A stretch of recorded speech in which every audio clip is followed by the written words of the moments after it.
Leamos ahora Juan capítulo 14, versículo 16 dice: Y yo rogaré al Padre y os daré otro consolador para que esté con vosotros para siempre. Juan 14, 26 dice: Mas el consolador, el Espíritu Santo, a quien el Padre enviará en mi nombre, Él os enseñará todas las cosas y os recordará todo lo que yo os he dicho.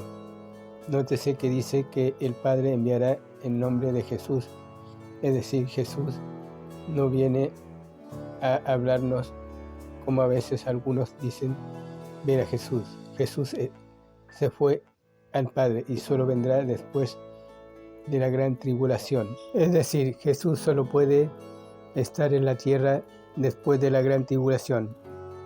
Por eso, mientras tanto, tenemos el Espíritu Santo. Él nos enseña lo que Dios nos quiere decir en la Biblia. Él también nos guía. Es decir, el Espíritu Santo nos enseña a interpretar correctamente la Biblia y saber cuál es la sana doctrina y cuál es la voluntad de Dios. Veamos la última parte. Mateo capítulo 25 versículos 8 al 12. Dice: Y las insensatas dijeron a las prudentes: danos de vuestro aceite, porque vuestras lámparas se apagan. 9. Mas las prudentes respondieron diciendo: para que no nos falte a nosotros y a vosotros, id más bien a los que venden y comprad para vosotras mismas. 10. Pero mientras ellas iban a comprar, vino el esposo, y las que estaban preparadas entraron con él a las bodas, y se cerró la puerta. 11. Después vinieron también las otras vírgenes diciendo: Señor, Señor, ábrenos. 12. Mas él respondiendo dijo: de cierto digo, no os conozco. Versículo 13. Velad pues, porque no sabéis el día ni la hora en que el Hijo del Hombre ha de venir. Acá vemos que las insensatas no alcanzaron a recibir al esposo porque no tenían aceite. Ellas tenían que comprarlo a los vendedores, es decir, a los que tienen el Espíritu Santo. ¿Cuáles son estos que tienen el Espíritu Santo? Los que predican el Evangelio verdadero. El Espíritu Santo se recibe por fe, no por obras, no por una experiencia sobrenatural. Veamos lo que dice la Biblia. Gálatas capítulo 3, versículo 1 al 3. Versículo 1. Oh Gálatas, insensatos, ¿qué nos fascinó para no obedecer a la verdad? A vosotros, ante cuyos ojos Jesús fue ya presentado claramente entre vosotros como crucificado. 2. Esto solo quiero saber de vosotros. ¿Recibisteis el Espíritu por las obras de la ley o por el oír con fe? Tan necios sois, habiendo comenzado por el Espíritu, ahora vais a acabar por la carne. Uno recibe el Espíritu Santo cuando pone su fe en lo que Jesús hizo en la cruz, no por una experiencia religiosa. Por eso dice que Jesús fue presentado como crucificado. Si nosotros tenemos que ver o hacer algo para recibir el Espíritu Santo, eso no es fe. Eso es solo tratar de imitar lo que hacen en la capítulo 13. Comentario Mateo capítulo 26. 3 personas se destacan en el relato de las últimas horas del Señor antes del Calvario: Cristo mismo, Pedro y Judas Iscariote. Es interesante ver cómo se contrastan Pedro y Judas en este capítulo, cada uno enseñándonos lecciones espirituales. Por sus fracasos, Judas es una advertencia en contra de resistir la palabra de Dios y rechazar a Cristo. Pedro es una ilustración de cómo un creyente puede resbalar y perder su testimonio. Nótese los diferentes lugares donde tuvieron lugar estos hechos. En Betania, versículos 1 al 19.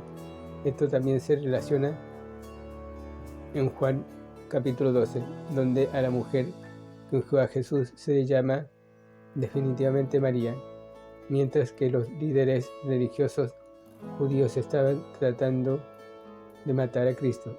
Los creyentes en Betania le honraban. No sabemos quién haya sido Simón el leproso, pero el Señor lo debe haber curado, porque los judíos nunca hubieran participado en un banquete en la casa de un leproso. Esta no era la casa de María y Marta, aun cuando estaban allí y Marta servía. Juan capítulo 12, versículo 2. El acto de amor de María fue aceptado por Cristo y criticado por los discípulos, siendo Judas el principal acusador. Juan capítulo 12, versículos 4 y 6. Juan explica el por qué Judas la criticó. Era ladrón y quería el dinero para sí mismo. La palabra sustraía en Juan capítulo 12, versículo 6 significa que sacaba y se apoderaba de lo que había en el tesoro. Es triste ver a Pedro estando de acuerdo con Judas y andando en el consejo de malos. Salmos 1, verso 1. Pronto estaría en el camino de los perversos. Juan capítulo 18, versículo 18. Y luego se sentaría en silla de los escarnecedores. Lucas capítulo 22, versículo 55, donde negaría a Jesús su Señor 3 veces. Es una cosa peligrosa que los cristianos se juzguen unos a otros, porque ese juicio siempre regresa sobre nuestras cabezas. Mateo capítulo 7, versículo 1 al 5. Judas llamó desperdicio a la adoración de María, pero Jesús dijo que era un recordatorio perpetuo. Hasta este día, donde quiera que se predique el Evangelio, se menciona a María y a su acción de amor. Este penetrante reproche de Cristo aumentó la decisión de Judas para traicionarlo. Dejó Betania y se fue a complotar con los líderes judíos cómo arrestar a Jesús. Ellos acordaron darle 30 piezas de plata, como profetizó las Escrituras. Zacarías capítulo 11, versículo 12. Pedro, por otra parte, fue con Juan para preparar la Pascua para Cristo. Lucas capítulo 22, versículo 8.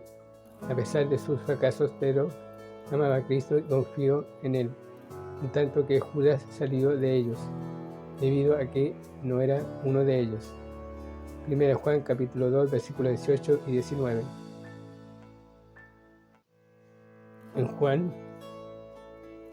1 Juan queda claro que Judas no era salvo, ni tenía el Espíritu Santo.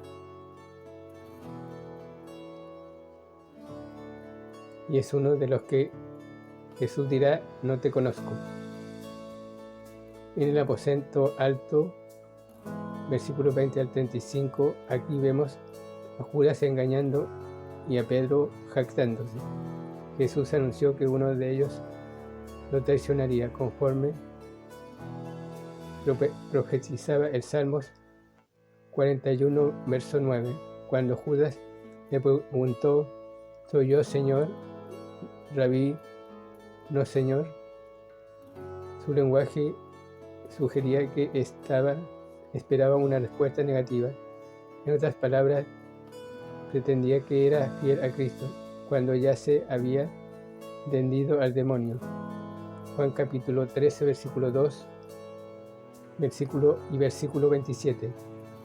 Fue después de que Judas salió que Jesús instituyó la cena del Señor. Nótese en el versículo 29 que Él prometió un reino literal.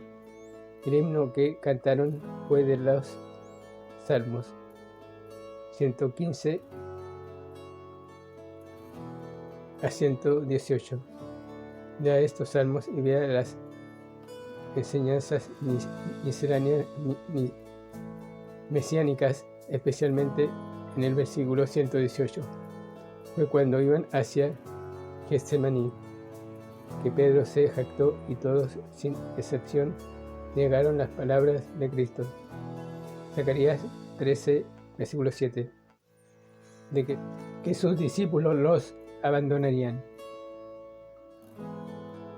En el huerto, versículos 36 al 56, aquí vemos a Judas pretendiendo honrar a Cristo al besarle repetidamente y a Pedro fallando al quedarse dormido cuando debía estar orando, luchando con una espada, cuando debía rendirse y huyendo después de jactarse de que moriría por el Señor.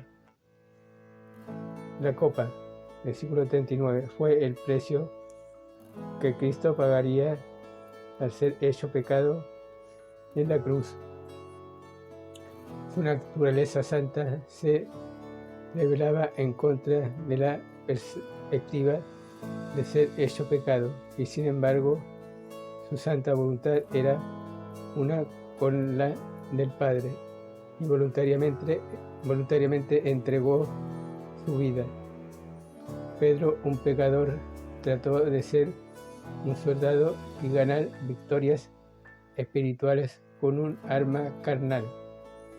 Necesitamos acordarnos de que Cristo no necesita que lo defiendan. Nosotros luchamos contra Satanás, no contra sangre ni carne. Efesios capítulo 6, versículos 10 al 18. Las armas que usamos son espirituales, no carnales. 2 Corintios capítulo 10, versículo 3 al 5. Moisés cometió la misma equivocación. Hechos capítulo 7, versículo 22 al 28. Tuvo que pasar 40 años aprendiendo a dejar que Dios libre sus batallas. En la casa del sumo sacerdote, Pedro no debería haberle seguido, mucho menos de lejos. Versículo 58. Zacarías 13, versículo 7, profetizó que las ovejas serían esparcidas. En Juan capítulo 18, versículo 8, Jesús claramente les dijo a los discípulos que se fueran. Él le advirtió a Pedro que Satanás estaba tras ellos, Lucas capítulo 22, versículo 31 al 34, y que llegaría a su Señor esa noche. Cuando los creyentes no escuchan la palabra de Dios, siempre se meten en problemas. Era ilegal que el concilio judío de Sanedrín se reuniera y dictara sentencia por la noche, de modo que se reunieron de nuevo a la mañana siguiente para hacer legal su decisión. El silencio de Cristo ante sus acusaciones dio cumplimiento a Isaías 53:7. Su declaración en el versículo 64 retrocede hasta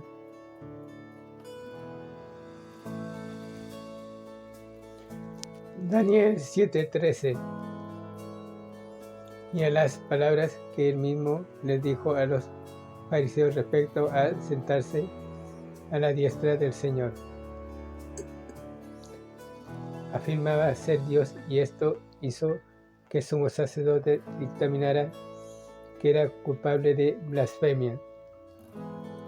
Pedro ahora llega hasta lo último. Se juntaba con los enemigos de Cristo y se calentaba al fuego. Juan capítulo 18, versículo 18. Era una noche fría y sin embargo Cristo sudó como grandes gotas de sangre. Lucas capítulo 22, versículo 44. Pedro tenía su corazón frío y debido a que su corazón no andaba bien, tuvo dificultad al responder a los que le cuestionaron. Cuando un gallo cantó, Pedro recordó la palabra de Jesús. Su olvido de la palabra le llegó a caer en el pecado, y ahora al recordarlo, su corazón frío se calentó de nuevo. Lucas capítulo 24, versículo 32. Y lloró arrepentido. Después de su resurrección, Jesús encontró a Pedro y el discípulo recibió su restauración a la comunión, que contraste con Judas, el cual confesó su pecado a los sacerdotes, luego salió y fue y se ahorcó.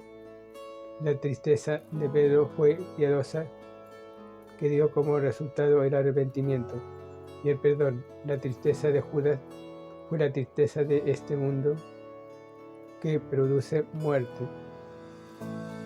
Pedro comenzó a resbalar en Betania cuando se unió a Judas para juzgar a María. Luego se jactó de su devoción y no atendió a la palabra de Dios, particularmente a las advertencias de Cristo. No veló ni estuvo en oración, sino que en lugar de eso se durmió. Sin embargo, aparentó espiritualidad al usar su espada. Siguió a Cristo cuando se le dijo que se fuera y se mezcló con el enemigo buscando la comodidad carnal, mientras Cristo soportaba gran sufrimiento y vergüenza. Pedro fue lo suficientemente sincero como para admitir su pecado y confesarlo. Pedro perdió su discipulado, no su condición de hijo, y su comisión quedó restaurada en Juan capítulo 21. Judas rechazó a Cristo y se fue al infierno.